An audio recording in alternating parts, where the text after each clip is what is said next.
Hi guys, my name is Leandra. I will be talking about the weaknesses of Amazon. For starters, I have broken it down into categories as shown in the previous slide. We have supplier relationship, forecasting, competition, inventory, operations, seasonality, delivery, international exposure, and product liability. For supplier relationship, there's no long-term arrangements with most of the suppliers. This is because they have so many of them and it's hard to keep track. If current suppliers were to stop licensing, merchandising content, or have a delay in delivery, they may be unable to procure alternatives in a timely manner. If suppliers or other vendors violate laws, this hurts Amazon's reputation. It doesn't hurt the supplier's reputation because it's Amazon's name and Amazon's brand on the service that is being provided to the consumers. For forecasting, Amazon has its own procurement team. This team works around the following risks. 1. They base their expense levels and investment plans on sales estimates. The significant portion of the expenses and investments are fixed.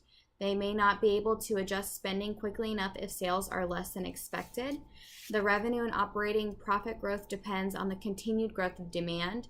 So if there's a decline in demand, that is going to completely affect the entire strategy that they're putting together because they have based it off of like continued growth. Business is affected by general economic and business conditions worldwide.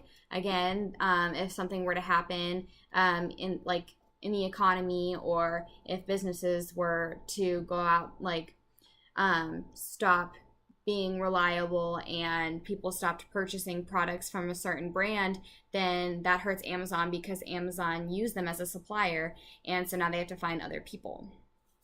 For competition, there's retail, e-commerce services, digital content, electronic devices, web and infrastructure computing services.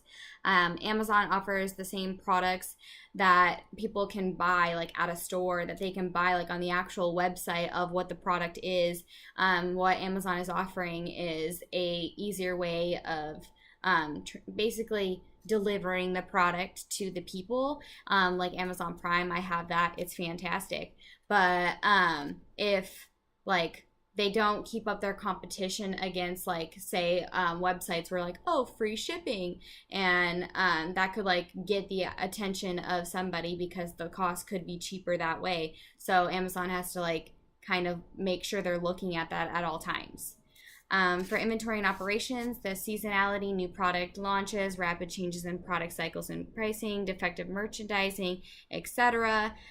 Basically, Amazon stocks up products supplied by third-party logistics, and if they choose the wrong time, they could have excess inventory and incur costs because they're going to be holding all that inventory.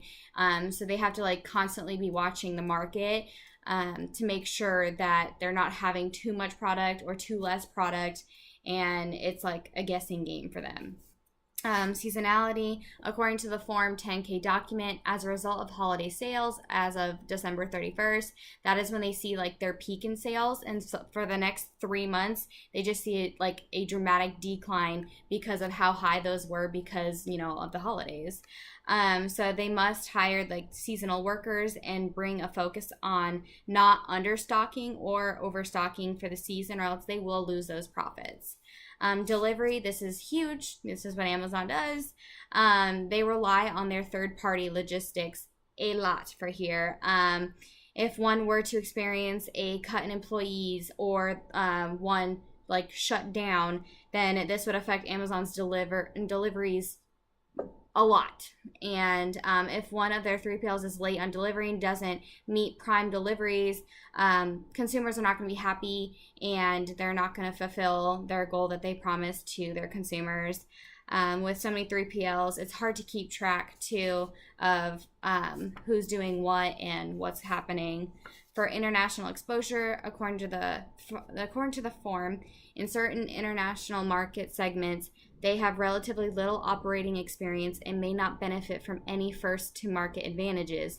With this, they need to determine if the cost to establish, develop, and maintain international operations and websites is actually affordable for the company.